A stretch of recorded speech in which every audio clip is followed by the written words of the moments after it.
Olá, pessoal! Nada de pânico hoje. Vamos apagar esse fogo, essa pressão. Vamos ficar todo mundo calmo, porque estamos começando o podcast Nada de Pânico com a temporada Mundo Afora.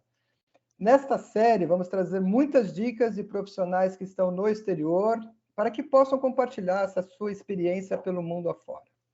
Eu sou o Ricardo Mandel, o host do Nada de Pânico, e terei o prazer de conduzir esse papo hoje. O Nada de Pânico é produzido pelo L3 Team, que é um time formado por profissionais sêniores do mercado, com o objetivo de compartilhar conhecimento e experiência de anos de carreira e mostrar que não existe limite de idade para aprender. Teremos hoje a companhia dos seguintes amigos, membros do L3 Team: Eduardo Conde, do Rio de Janeiro, Rui Cunha, de Valinhos, e a Zara Martins, de Campinas. Nesse episódio, temos o prazer de receber a Ana Flávia Pimenta, que mora na Alemanha há 5 anos e já morou 2 anos e meio em Taiwan. Ela hoje ocupa a posição de Senior Cloud Solution Architect Manager na Microsoft, tem uma grande carreira em gerenciamento de projetos, cloud, sistemas cognitivos, empresas como IBM, ABN, além, claro, da Microsoft, que ela já está. Ela é formada em contabilidade pela PUC de Minas e administração de negócios pela FEAD de Minas e tem mestrado em gerenciamento de projetos pela George Washington University School of Business, além de certificada PMP pelo PMI e ter outras certificações da IBM. É casada, tem 2 filhos. Então vamos começar. Ana Flávia, seja muito bem-vinda. Fique à vontade de dar um alô inicial, de se apresentar. Antes de mais nada, eu quero agradecer pelo convite, fico muito honrada por estar participando aqui dessa conversa com vocês e com os meus compatriotas, né, e com pessoas que eu já tive o prazer, inclusive, de trabalhar. Que legal. Então vamos lá. Rui, você gostaria de começar a fazer a primeira pergunta? Claro. Ana Flávia, que legal estar com você aqui. Também é uma honra a gente estar conversando sobre toda a sua experiência. E a primeira pergunta é a seguinte: você esteve em Taiwan e esteve na Alemanha. Conta para a gente como é que foi ter saído do Brasil para ir para Taiwan, trabalhou lá, como é que foi a família indo para lá com você, como é que foi tudo isso? Como é que tudo isso aconteceu? Conta. Na verdade, a minha ida para Taiwan foi uma coisa não planejada, né? Meu marido, à época, teve uma promoção e foi transferido para Taiwan, e eu trabalhava na IBM no Brasil, e eu não queria interromper a minha carreira para acompanhá-lo, mas lógico que a prioridade era manter a família unida. E eu mudei para Taiwan e tive a sorte, né, a oportunidade de continuar trabalhando na IBM lá, em Taiwan. E foi uma experiência muito, muito rica. E muito surpreendente. Eu confesso que antes dessa experiência em Taiwan, eu tinha um certo preconceito, digamos assim, com morar na Ásia. Sempre imaginei que seria uma coisa muito diferente e sempre imaginei, se um dia eu for morar fora, eu vou morar num país ocidental, que é uma cultura muito mais próxima e muito mais fácil de adaptação. E eu fui surpreendida com um povo muito hospitaleiro e muito aberto para o estrangeiro. E trabalhar lá também foi extremamente importante para mim. Eu creio até, de alguma forma, mais até significativo em termos de aprendizado do que na Alemanha. A forma das pessoas pensarem é muito distinta da nossa e a gente aprende muito com eles, tanto no ambiente de trabalho quanto no dia a dia. Conta pra gente como é que foi. Você foi acompanhando o seu marido e os seus filhos, como é que foi? Sim, à Que época idade meus eles filhos... tinham na época? Como é que foi a escola? Como é que foram os amigos? Uma mudança bem complicada, né? Sim, com certeza. Inclusive, os dois, num primeiro momento, ficaram revoltadíssimos comigo, porque eles tinham 13, 14 anos naquela ocasião, e falaram: mãe, você acabou com a nossa vida, o que a gente vai fazer do outro lado do mundo? mas e eles já estudavam numa escola internacional no Brasil, mas como o meu marido, né, padrasto deles é alemão, eles estudavam numa escola alemã. E quando nós fomos para lá, colocamos eles também numa escola alemã, mas de uma maneira muito mais intensa do que eles tinham no Brasil. No Brasil, eles tinham um curso de alemão como um curso quase que adicional num currículo brasileiro, e lá tudo inverteu e eles tiveram que estudar como se fossem filhos de alemão. E foi num primeiro momento foi muito estressante para eles, mas eles, com o tempo, entenderam a oportunidade que eles estavam recebendo e eles simplesmente adoraram viver naquele ambiente multicultural, porque na escola internacional tinha gente do mundo inteiro. E foi a primeira vez deles com essa exposição global, né? E foi um caminho sem volta. Depois de Taiwan, nós voltamos para o Brasil, mas a cabecinha deles já estava completamente transformada. Ana Flávia, o que foi, indo para Taiwan, por exemplo, qual foi o maior impacto para vocês em termos culturais, tanto no trabalho quanto na vida cotidiana? Qual foi o maior impacto? O que vocês precisaram mudar mais, né? O que precisou o que exigiu de vocês uma energia maior em aceitar, em se adaptar? E como brasileiro, o que te ajudou a ser brasileira? Qual o mindset brasileiro? Qual a característica brasileira que ajudou você lá, que foi boa para você? É uma pergunta bastante interessante, porque, como eu disse, é tudo muito diferente, é como se fosse o outro lado do espelho, né? Então, assim, não existe o certo, não existe o errado.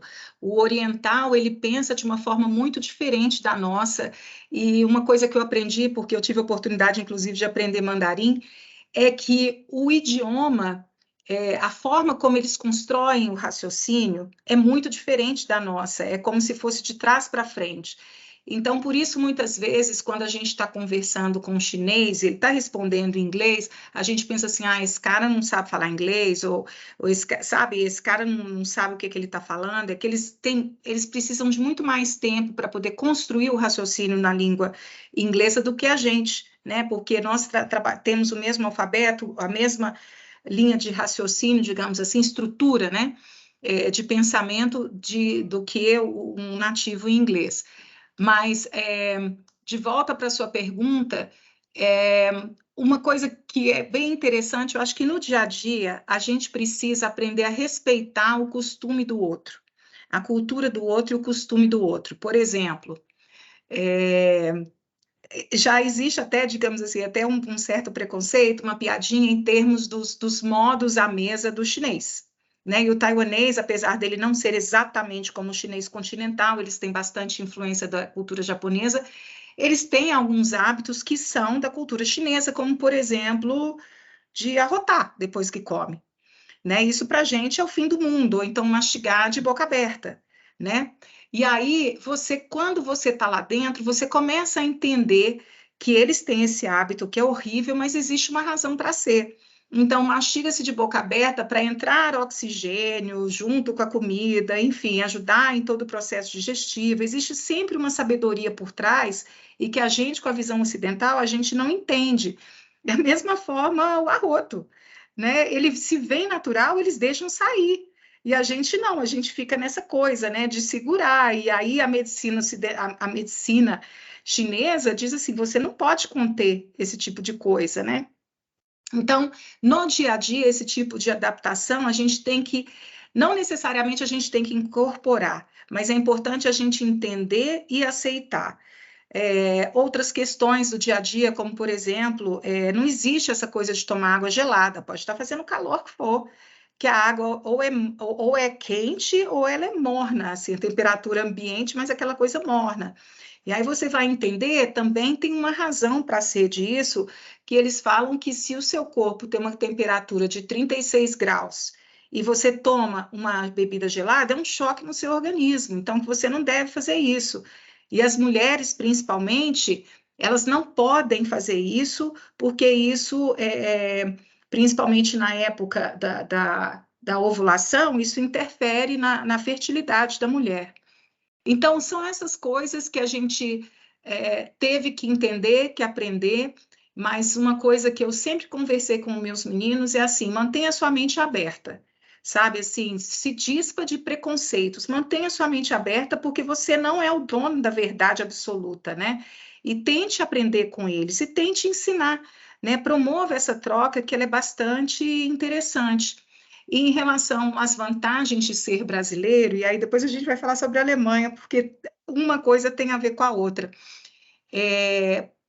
Parece bizarro, mas assim, a gente tem muita coisa em comum com a cultura chinesa, com a cultura taiwanesa e com várias culturas asiáticas, porque todas elas têm uma estrutura social baseada na família. Assim como os latinos, né? Os latinos são muito voltados para a família, o brasileiro é muito voltado para a família, o asiático também é, o taiwanês também é. Então, essa conexão que a gente tem com família, essa coisa do preocupar com o humano, de entender quem é o outro, eles têm isso muito. Então, por exemplo, no ambiente de trabalho, eles, antes de começarem uma reunião e ir direto ao assunto, eles querem conversar, amenidades, coisas pessoais. Não existe uma barreira entre o profissional e o pessoal. Tudo é o sujeito, a pessoa.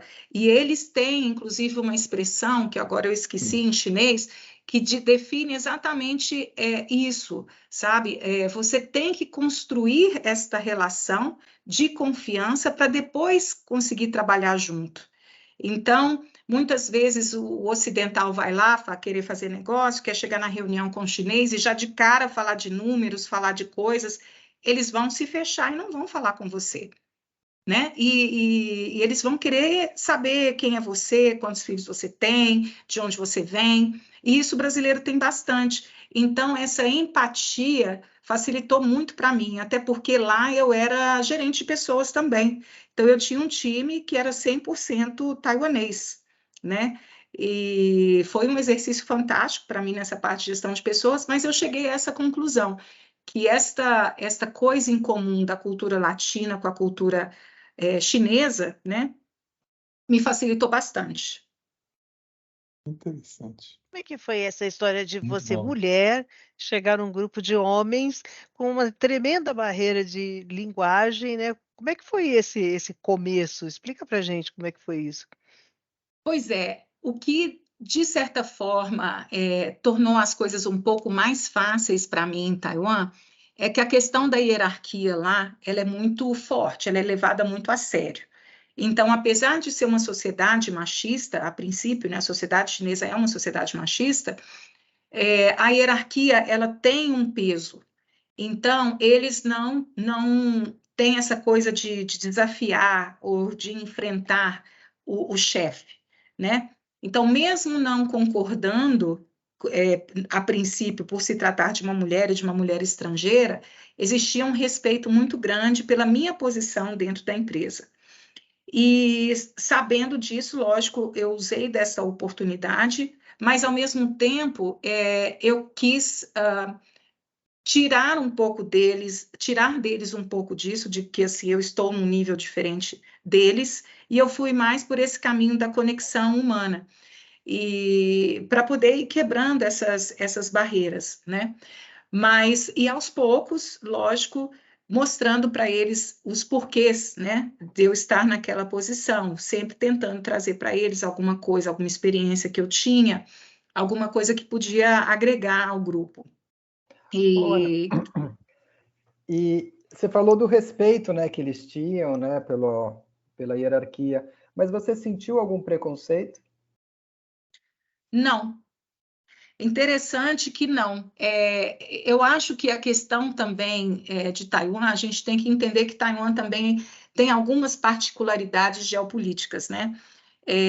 Taiwan, desde aquele tempo, desde sempre, tem um conflito com a China e tem vários mísseis da China apontados para Taiwan, assim como existem vários mísseis taiwaneses apontados para a China, que a gente tentava nem pensar muito no assunto. Então, o taiwanês, na verdade, ele é muito aberto para o ocidental, porque, de certa forma, eles se sentem protegidos. Quanto mais estrangeiro ocidental tiver aqui, mais resguardado nós estamos. Tem muitos americanos que moram na ilha, né? é uma base militar dos Estados Unidos ali, frente à China, e eu acho que dentro da cabecinha deles é como se fosse tudo igual, né? Assim, tá do lado de lá do mundo, vem para cá, é mais gente do lado de lá do mundo, a gente está ganhando mais força. Então, eles são muito abertos para os ocidentais. Não é o caso de como eles tratam outras culturas ali da Ásia, do Sudeste Asiático. Aí é uma outra história, não são todos os estrangeiros, mas os estrangeiros ocidentais eles tratam muito bem. Ana, vamos deixar claro uma coisa. Você está no Brasil passando umas semanas aqui, né? Sim. Você falou de aqui, parecia que você estava em Taiwan. Vamos só para posicionar. Legal. Obrigada. Mas vamos continuar. Eu fiquei curioso, a gente vai voltar para Taiwan também, mas você comentou sobre a Alemanha, que foi uma outra mudança sua. Você estava em Taiwan, eu entendi que seu marido voltou para o Brasil, você voltou então, e depois como é que você foi parar na Alemanha? E você estava contando alguma similaridade lá com Taiwan. Conta para gente. Nós voltamos para o Brasil depois de 2 anos e meio, em 2017, o meu filho mais velho já ia para a universidade na Alemanha, em 2018, meu filho mais novo ia também, e aí a gente resolveu que era a hora da gente mudar para a Europa, até pela família do meu marido. E eu consegui, dentro da IBM, uma transferência para a Alemanha. Mas o interessante, tendo essas duas perspectivas, Taiwan e Alemanha, é que na minha cabeça, a Alemanha seria muito mais fácil, primeiro, por ser um país ocidental, por eu ser casada com um alemão e já ter uma convivência com a cultura, só que eu subestimei as barreiras culturais, que, na minha experiência, foram muito mais fortes, muito mais difíceis do que foram com Taiwan. A cultura foi e ainda é uma coisa que a gente vive no dia a dia, né? Os alemães, eles são muito nacionalistas. Hoje existe uma necessidade de mão de obra na Europa como um todo, nos países mais velhos assim da Europa, né? Porque a população está envelhecendo, precisa de gente nova para poder trabalhar, para poder pagar imposto e sustentar os idosos, né? Porém, quando você vai numa posição de um profissional de carreira, dependendo da posição que você exerce, você não é tão bem-vindo assim. Você já é visto como quase que uma competição externa. E existe essa questão nacionalista que fica muito claro na exigência deles, mesmo todo mundo falando inglês, de que a gente fale alemão fluente, que não é uma língua fácil, como eu falei assim, eu consegui aprender num nível aceitável mandarim, mas o alemão é uma língua muito difícil que até hoje eu estou no processo para aprender. Mas eu fiquei muito chocada com a resistência deles da questão do idioma.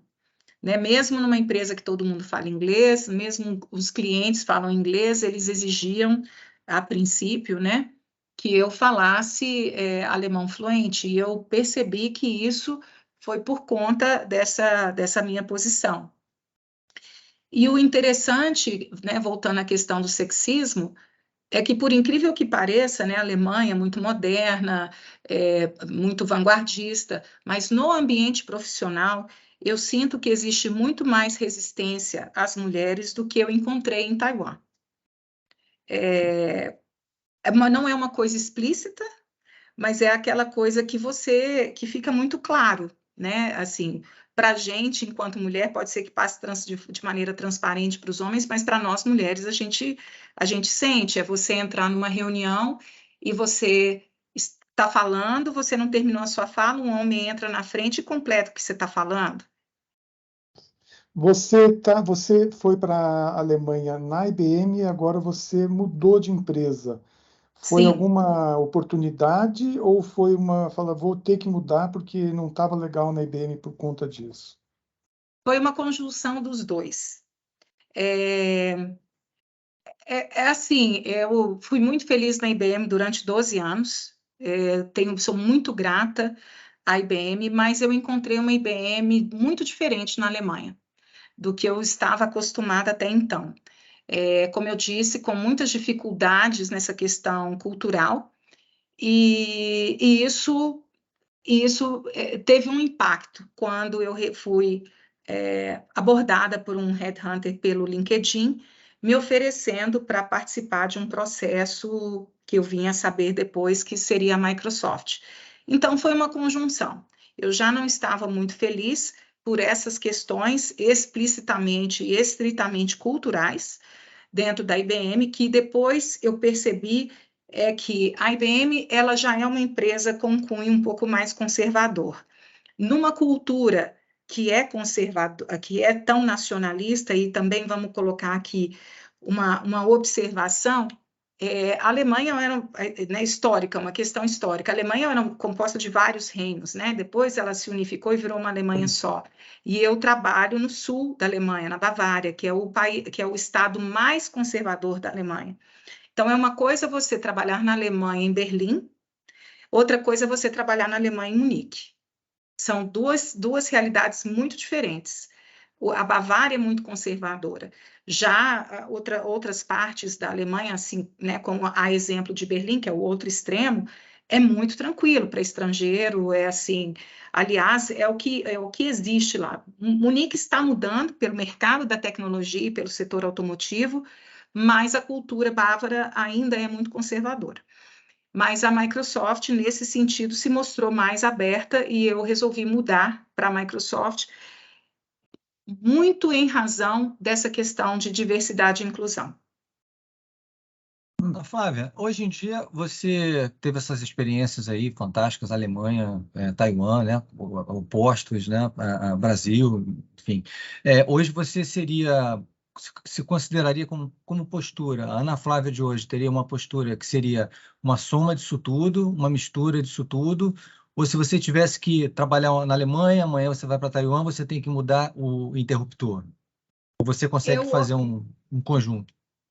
Eu acho que eu sou uma soma disso tudo e eu quero ser uma soma de tudo que eu aprendo todos os dias, porque eu vejo que eu tenho um papel dentro do meu trabalho de lutar pela inclusão, pela diversidade, pela inclusão, mas acima de tudo, eu quero trazer isso para fora. Eu quero usar o meu ambiente de trabalho como se fosse um laboratório, né? Não só para mim, mas com as pessoas que trabalham junto comigo, para levar isso para o mundo mesmo, que eu acho que a gente precisa, mais do que nunca, trabalhar a questão da diversidade, da inclusão no mundo. E existem certos comportamentos que eles são universais, né? Como eu disse lá atrás em relação a Taiwan, eu acho que o passo número 1 é você se despir de qualquer preconceito e manter a sua mente aberta e tentar entender o porquê do comportamento do outro, dessas outras culturas. E isso se aplica para qualquer cultura, né? E essa questão de você manter a mente aberta e de você tentar entender o outro. E existem algumas melhores práticas, que inclusive é um projeto que eu lidero dentro da Microsoft, que é exatamente melhores práticas para conviver num ambiente multicultural. Um exemplo do dia a dia seria, por exemplo, a questão do toque. Nós, brasileiros, latinos, a gente precisa pegar nas pessoas, a gente quer apertar a mão, a gente quer pegar no braço, a gente quer dar beijinho. Para algumas culturas, isso é ok, para outras, não. Então, em caso de dúvidas, não toque. E aí você espera o outro se manifestar para você fazer essa interação. Eu lembro que quando eu cheguei em Taiwan, eu era totalmente inocente nessa questão. Já tinha viajado para fora, mas nunca tinha tido essa experiência de morar fora. Foi a minha primeira experiência morando fora. E meu marido estava indo pela empresa dele, e tinha uma senhora do RH de Taiwan que estava responsável pela nossa mudança, pelo nosso caso. E, de novo, trazendo a questão da hierarquia, é muito, muito levada a sério lá, e o meu marido ia ser um executivo lá, então a mulher já estava toda lá, super cerimoniosa, esperando a gente para poder ter uma primeira conversa, para poder falar sobre as casas que a gente ia visitar e etc. E o meu impulso, eu quis ser simpática, eu cheguei nela, pus a mão no ombro e dei 3 beijinhos. A mulher ficou congelada. Ela ficou congelada, ela ficou assim, estática, sem saber o que fazer, né? E aí eu fui e tentei explicar para ela que isso era um costume nosso. Mas olhando né, em retrospecto, eu vejo assim, gente, eu furei demais a barreira, assim, não pode fazer isso de forma alguma, né? E assim como foi com ela, né, cultura chinesa, existem outras culturas também que são dessa forma e tem outras maneiras de você interagir. Então, a minha dica nesse sentido é assim, sempre espere a manifestação do outro, principalmente quando você é o visitante, né? E aí você vê como faz. Ana Flávia, você é mineira e aí explica os 3 beijinhos. Aqui em São Paulo é um beijinho, no Rio são 2. Então você Mineiro é já mais extrapolou esperto. mesmo, 3 beijinhos. Não, você sabe disso, é porque mineiro só tem cara de bobo, mineiro é mais esperto, por isso que a gente vai de 3. Ana Flávia, falando em beijinhos, né, e falando justamente nas práticas culturais, né, e você já acabou de comentar um caso inicial lá em Taiwan. Você tem alguma outra história assim que foi interessante de passar quando você foi para Taiwan, ou até mesmo embaraçosa, mas que agora é divertida de contar? Algum caso Sim, de adaptação? sim, como eu falei, é de costume do chinês de não segurar arroto, né? E tinha uma outra coisa muito interessante também, é que eles dormem depois do almoço. Não importa onde. Era até interessante porque Carrefour, IKEA, na hora do almoço, vira um dormitório coletivo. As pessoas vão para essas para essas lojas assim que tem móveis e simplesmente dormem no monstruário. Ou então você passa no McDonald's, tem um pessoal lá deitado na mesa do McDonald's, sem o menor constrangimento. Então, tinha uma prática na IBM, é que assim, a gente saía para almoçar, quando voltava, todas as luzes estavam apagadas. E aí, os meus coleguinhas até compraram para mim uma lâmpada, né, de mesa, um abajurzinho, para eu seguir, fazer minhas coisas enquanto estava todo mundo dormindo. Mas o que foi interessante é que num dia desses, lá tudo escuro, o povo dormindo, e eu lá na minha mesinha com minha lâmpadazinha trabalhando, e de repente o meu colega da mesa de frente, né, que eram essas baias, ele dá um arroto super alto, e eu não aguento, e eu começo a rir. E eu, né, quem me conhece sabe que eu não dou uma risadinha, eu dei uma gargalhada. E aí o povo começou a acordar e olhar assim, tipo, o que está acontecendo, né? Então, tinha esse tipo de situação que era realmente, pegava a gente desprevenido, mas situações de choque cultural. Teve uma outra questão, um outro dia também muito engraçado, que eu peguei um táxi, isso na China. E na China, Beijing, essas cidades grandes, eles escolhem se vão levar você ou não. Porque lá tem muito trânsito, dependendo de onde você for, eles nem te levam. E eu peguei um táxi e, de repente, no meio do nada, o cara parou o táxi e mandou descer. Eu falei, gente de Deus, o que está acontecendo? Ainda bem que eu falava um pouquinho de chinês, que aí no final eu consegui entender. Ele simplesmente estava com dor de barriga e falou, eu vou embora e você desce aqui agora. E me deixou no meio da rodovia. Saia justa, como é que você saiu disso?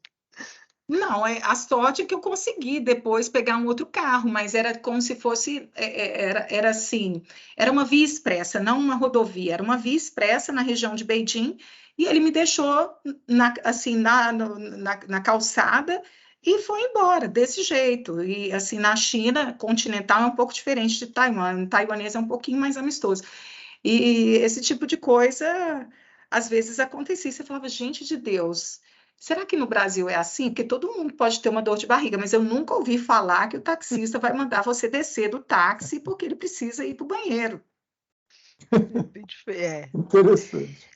Ana Flávia, e sobre o pessoal da característica do pessoal do time trabalhando, porque o brasileiro ele é conhecido por dar jeito em tudo, por, né, se virar muito, é muito respeitado, inclusive no exterior, por causa dessa característica. Como é que são os times, né, em Taiwan e também na Alemanha? Sim. Eu concordo com o que você disse, isso fica muito mais claro para mim, eu vou até expandir um pouco mais.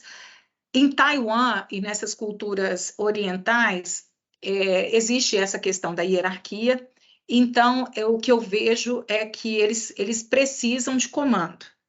Então, a coisa da iniciativa, da proatividade, muitas vezes, por eles é vista como não falta de respeito, mas insubordinação. Então, inclusive, foi uma coisa que eu trabalhei muito com meu time para que eles pudessem falar mais abertamente sobre as ideias e até me desafiar. Assim, você não concorda, você tem uma sugestão, pode falar, fique à vontade. Então, eles são excelentes executores, de modo geral. São inteligentíssimos também, mas eles precisam dessa permissão para criar. Eles não tomam a iniciativa se não houver essa permissão. E são extremamente comprometidos. O alemão é muito inteligente, ele já tem bastante iniciativa, porém, os alemães, eles não gostam de exceção, eles gostam de trabalhar com processos muito bem definidos, e se uma coisa foge um pouco daquilo que eles estão acostumados, a coisa meio que trava. Então, por exemplo, situações na área gerencial que eu vi, a gente precisa contratar, mas o RH está sufocado e não consegue fazer uma campanha, não consegue isso, não consegue aquilo. Eu, com a minha cabeça de brasileiro, que a gente tem pouco recurso, né? A gente é meio MacGyver, você pega o bambu, o arame, de repente você tem uma super solução. Eu já estava aqui na minha cabeça, gente, não precisa disso, a gente faz um post no LinkedIn por conta própria, monta isso, monta aquilo, dá um jeito, não vamos parar o recrutamento porque tá mudando não sei o quê no RH, vamos buscar uma alternativa. E isso é um exemplo que eu vejo até com o meu time, muitas vezes, né? E aí eu converso com eles, por exemplo, eu não tenho todas as horas para poder fazer esse workshop, ou para poder fazer essa entrega no cliente, não sei o quê. Eu falei, então, por que você não chama seu coleguinha?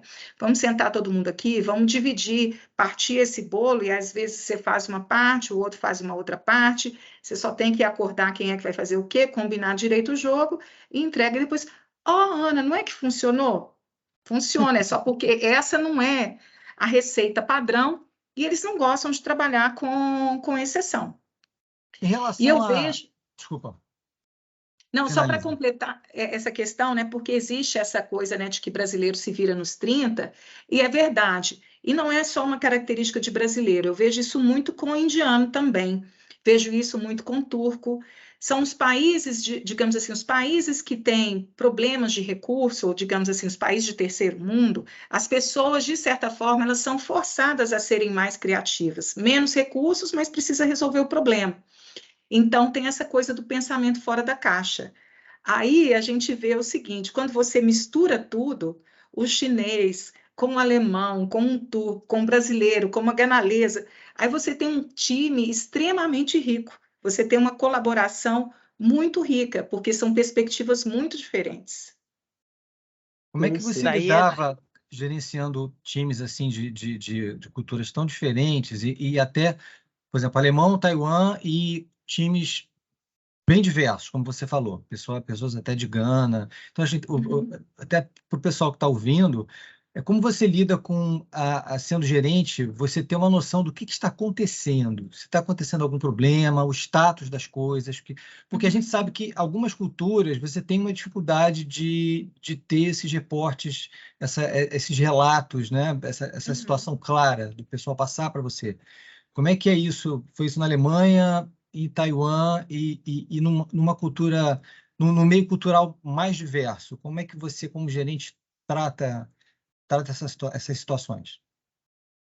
Até para dar um contexto, o meu time hoje, eu tenho 25 pessoas que reportam diretamente a mim, e são exatamente essa salada, e eu gosto de montar essa salada. Uhum. Eu tenho pessoas da Turquia, eu tenho pessoas do Irã, eu gerencio remotamente um time na China, em Singapura, alemães, claro. Então, assim, tem brasileiro no meu time também. Então, assim, é um time muito diverso do ponto de vista cultural e também do ponto de vista de gerações. E isso também é uma coisa muito, muito interessante que a gente implementou. Então, tem esse pessoal, essa moçadinha que acabou de sair, os nerdzinhos que saem das universidades de tecnologia de Munique, que são as melhores da Alemanha, e aí eles trabalham juntos com aqueles que são sêniores, que já têm muito mais experiência, e aí vem um com energia, com aquela ansiedade, vem o outro com a experiência, com a, digamos, a sabedoria, e aí eu faço essas duplinhas lá, e a coisa dá um resultado bem bacana. Sobre a questão da gestão, independente da cultura, uma coisa que eu observo cada dia mais é que somos todos seres humanos e as nossas necessidades básicas são as mesmas. Então, eu uso muito da humanização. Eu me coloco, digamos assim, no mesmo nível deles. Então, se para o chinês a questão da hierarquia é muito forte, eu desço um nível e crio um rapport com eles e muito mais até, entro um pouco até com as minhas questões pessoais para criar essa conexão. E mesma coisa é válida com as outras nacionalidades, é claro que com cada uma a gente tem que buscar qual que é o ponto, né, que a gente se conecta, mas de forma geral eu tento ser o mais humanizada possível. E eu uso, inclusive, de brincar com eles o seguinte, gente, infelizmente, eu não sou herdeira do Bill Gates e nem filha do Satya. Então, eu sou funcionária assim como vocês, só exerço uma função diferente da sua. Então, e o meu trabalho, como parte do meu trabalho, eu preciso reportar para cima. E eu preciso que vocês me ajudem a fazer o meu trabalho. E às vezes eu até entro na brincadeira o seguinte, porque senão vem outro para ser seu gerente, você vai ver que vai ser muito pior. Boa. Então, assim, é uma estratégia mais nesse lado da humanização. Eu me mostro, digamos assim, tão frágil quanto eles, né, nessa questão de ser um empregado, de não acertar 100% do tempo. E eu consegui construir com o meu time, inclusive com os alemães, uma conexão de confiança, sabe? Muito de um para um mesmo. Então, em termos de método, né? Eu tenho reuniões de time e também eu encorajo muito a questão do espírito de time, espírito de equipe, então a gente tem várias atividades e várias coisas que a gente faz como um time, e eu faço muito individualizado. Então, eu tenho reuniões de um para um, a cada 2 semanas, tendo 25 pessoas, metade do meu tempo é conversando com as pessoas, mas eu acho que isso é fundamental. Então, eu tenho reunião com cada um deles, uma só para falar sobre a pessoa, sobre o desenvolvimento dela de carreira, sobre a vida dela, e uma segunda, depois de 15 dias, para falar sobre a questão do trabalho em si, do escopo, o que ela está fazendo, como é que está indo o projeto, quais são as dificuldades, onde que eu posso ajudar. Então, aí eu consigo construir, essa parceria, né, onde eles me passam informação. Ana, você então disse, desculpa, você disse que foi um desafio maior na Alemanha do que foi em Taiwan. Como é que está agora? Me parece que você já pegou o jeito e está comandando direito aí. É isso? Bom, sim e não. Todos os dias vem uma coisa nova, né? Eu me sinto bem confortável no que diz respeito à gestão do meu time. A gestão do meu time, como eu faço esse dia a dia. Porém, o meu trabalho também requer muito a parte de negócio, tanto interno quanto externo. E eu atuo num segmento específico, que é o setor automotivo. Então, meu time suporta o setor automotivo na Alemanha, que é a maior indústria da Alemanha. Então, tem uma visibilidade muito grande, né, porque é um business muito grande, e é um setor originalmente e fundamentalmente masculino. E eu entrei nesse negócio sem ter a menor experiência no setor automotivo. Eu sei trocar pneu, eu sei dirigir, mas nada mais do que isso.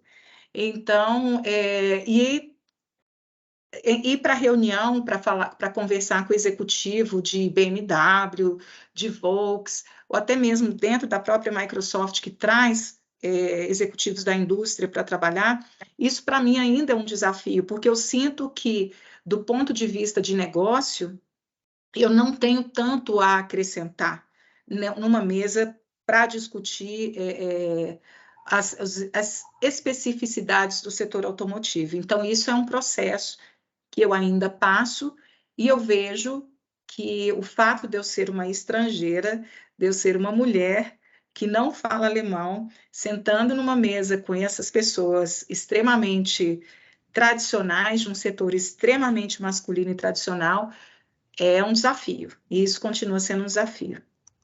Deve E ser um isso foi o que desafio te diário. levou, e isso foi o que te levou a esse lado de trabalhar mais com a diversidade?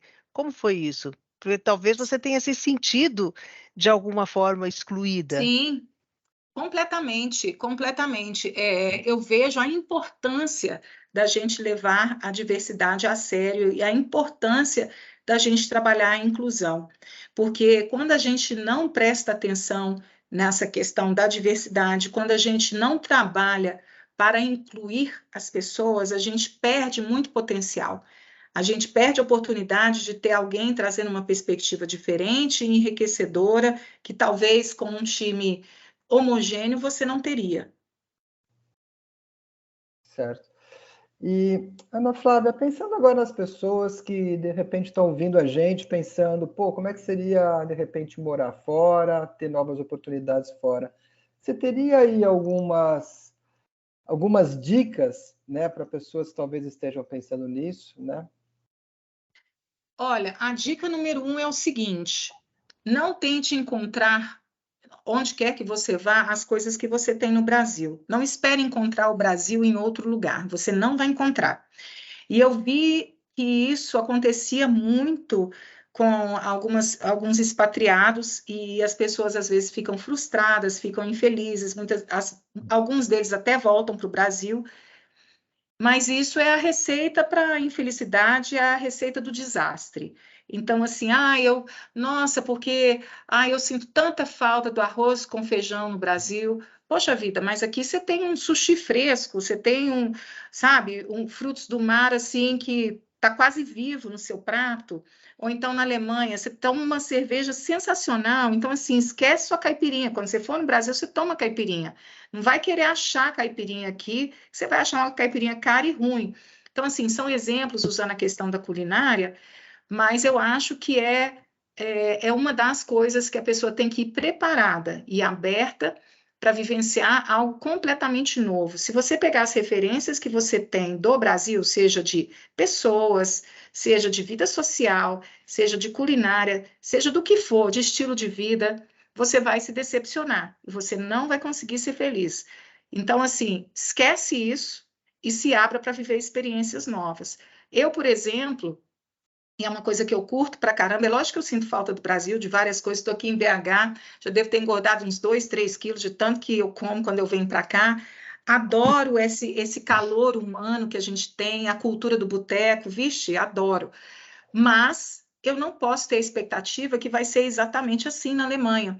Mas, em compensação, na Alemanha, eu fiz por opção, a Microsoft me daria um carro, eu optei por eles me darem um valor todo mês em dinheiro, e eu vou trabalhar de bicicleta. Eu vou trabalhar de bicicleta, eu vou nos meus compromissos sociais de bicicleta, eu vou no médico de bicicleta, coisas que eu não poderia, uma coisa que eu não poderia fazer aqui no Brasil. Então, assim, eu perdi o meu boteco? Perdi, mas eu ganhei um hábito de vida saudável, que é andar de bicicleta, que eu não fazia desde quando eu tinha meus 18 aninhos, né? Tenho uma vida muito segura lá, e é tudo uma troca. Então, assim, se abra e veja o que você tem, sabe, de legal. Por exemplo, ai, nossa, que vontade de comer banana e mamão. Posso até encontrar, não vai ser bom. Mas eu então falo assim, poxa, que deixo para comer mamão e banana quando eu for no Brasil. Aqui eu vou comer fruta vermelha, que no Brasil custa uma fortuna, e aqui dá em toda esquina. Então, isso é um conselho. Outra coisa também, procure saber direitinho qual é a regra para trabalhar naquele país, o custo de vida, porque existe muito, às vezes, no impulso, né, na paixão, na vontade, e isso talvez nos anos 80, nos anos 90 era possível, você pegar assim, ó, cara, coragem e uma mala e eu vou começar minha vida, vou desbravar minha vida nos Estados Unidos, ou na Europa, hoje as coisas não funcionam dessa forma. Você tem que planejar muito bem, você tem que pesquisar muito bem, porque você pode chegar lá e dar com os burros na água. Porque existe hoje muita lei, muita legislação, porque o mundo está se movendo, né? Tem imigração daqui para ali, da cá para lá. Então, existe hoje um foco muito grande nessa questão da imigração. Então, tente entender as regras do jogo, tente ver se você já consegue deixar algo alinhado antes de ir. Não vá só na cara e na coragem, porque pode se tornar uma decepção. E essa questão que eu coloquei do mindset também, que é importante. Você não tem passaporte europeu, né, Ana? Ainda Ou você, não. por ser casada com um alemão, você conseguiu o visto de trabalho, eu não sei se é isso que fala, para ir trabalhar na Alemanha? Eu tive, sim. Eu não tenho o passaporte alemão, eu posso aplicar para o passaporte alemão, mas a Alemanha exige, mesmo para quem tem um cônjuge alemão, que a gente tenha um certo nível de proficiência de alemão. Além disso, tem que fazer uma prova de história e de política. Então, não é nada impossível, mas você tem que dedicar um tempo para se preparar para fazer essa prova. Então, eu tenho visto de reunião familiar que me dá direito, inclusive, a trabalhar. Então, é esse visto que eu tenho que renovar a cada 3 anos.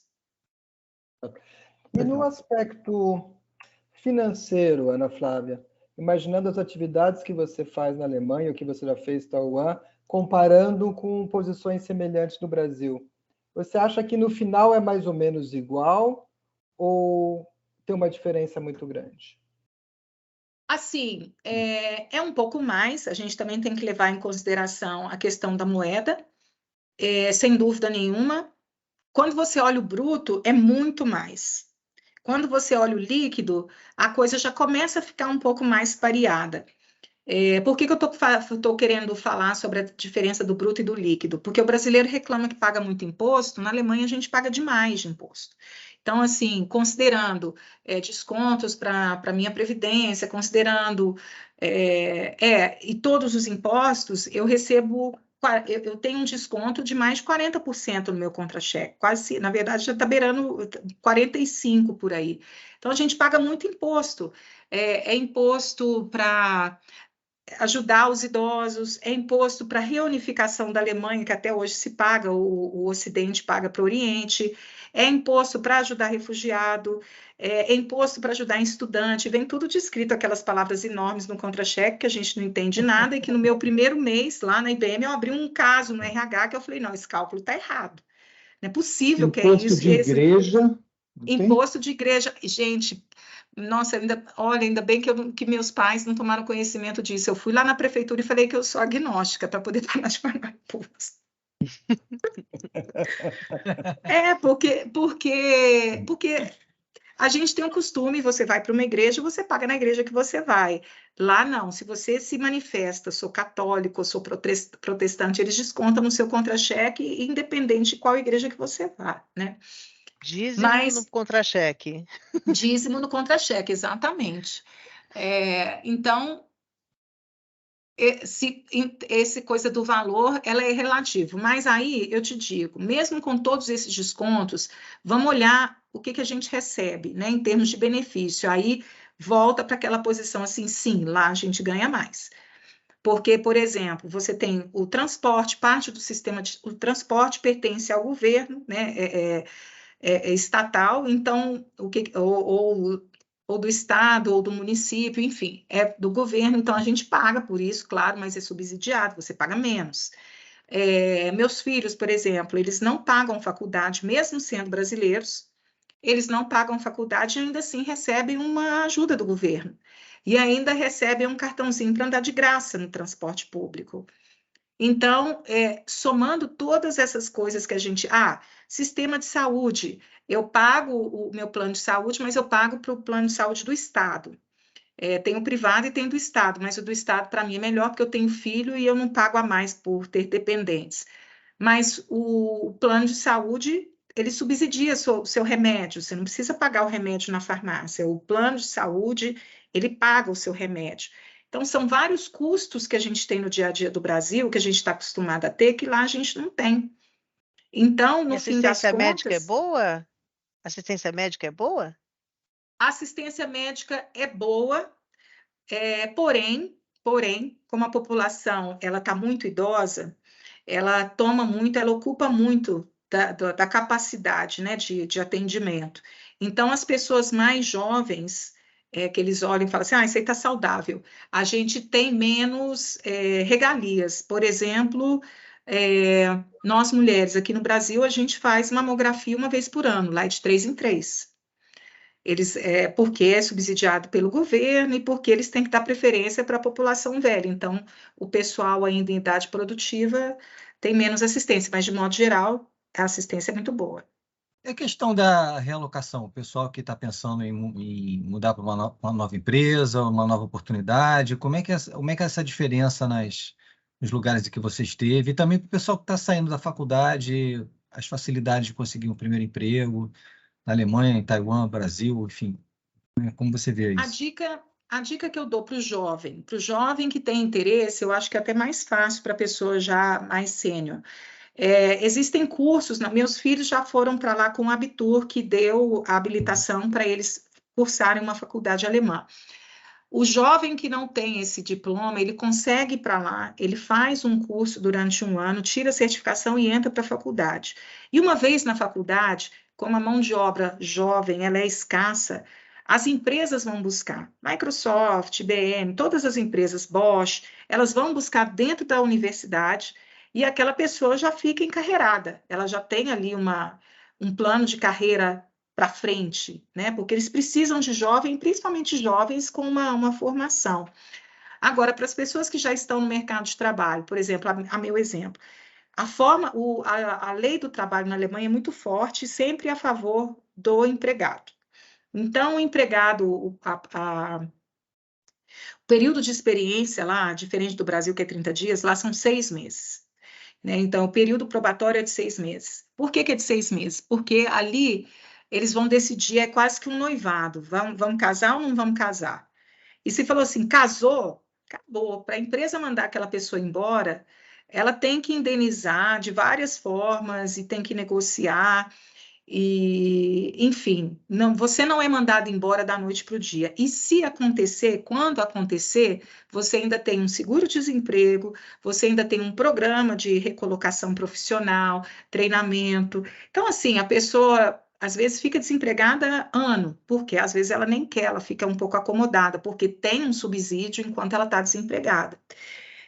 Por outro lado, se você recebe uma proposta profissional, uma proposta de mudança, tem que ser muito bem negociado, porque a empresa também pode segurar. Ela pode segurar 3, 4 meses para poder te liberar. Ela pode falar assim, seu aviso é de 3 meses, seu aviso é de 4 meses. E aí vai da negociação com o seu novo empregador, né, de aceitar ou não. Isso a gente está discutindo aqui hoje, né? E, pessoal, quem chegou até aqui conosco e está curtindo o podcast, não esqueçam de seguir, né, o podcast Nada de Pânico na sua plataforma de podcast preferida. Né, ele é publicado quinzenalmente e a gente conta muito com o feedback e com o apoio de vocês. Né? O feedback de vocês é muito importante para a gente poder fazer o podcast cada vez melhor. Agora, voltando para a nossa convidada, tem uma pergunta que todo mundo espera, né, para a gente fazer. Pergunta de ouro. Você entrou em pânico em algum momento? Pânico? Assim, pânico é uma palavra, talvez um termo um pouco forte, mas eu acho que uma vez por outra bate aquela sensação assim, poxa vida, será que eu estou fazendo a coisa certa? Será que eu estou no lugar certo? Ou então bate aquela coisa assim, gente, eu acho que eu quero ir embora. Isso acontece, sabe? Mas faz parte a gente saindo do país da gente, e assim, mesmo, né, eu ter falado maravilhas de Taiwan, e não que a Alemanha seja horrível, não, pelo contrário. Eu amo morar na Alemanha e não sei se volto a morar no Brasil em definitivo. Pretendo ficar um pezinho aqui e um pezinho lá. Mas, uma vez que você sai do seu país, você é um estrangeiro. E nunca vai ser a mesma coisa. Por mais que você ache assim, estou adaptada, eu gosto. Não é a mesma coisa. Então, sempre vai haver um momento de você se sentir diferente, de você se sentir um estranho. e dá aquela vontade de falar assim, gente, eu não sei o que eu estou fazendo aqui. Isso acontece, então tem que ter consciência de que isso acontece, respirar fundo, deixar passar, né, dormir uma noite em cima disso e no dia seguinte, bola para frente. E você se arrependeu de alguma coisa, Ana Flávia? Não. Ai, que legal. Muito bom. E, bem, a gente está caminhando aqui, né, para o nosso encerramento hoje. E, Ana Flávia, você gostaria de deixar uma mensagem? Gostaria de fazer mais algum comentário aí para os nossos ouvintes?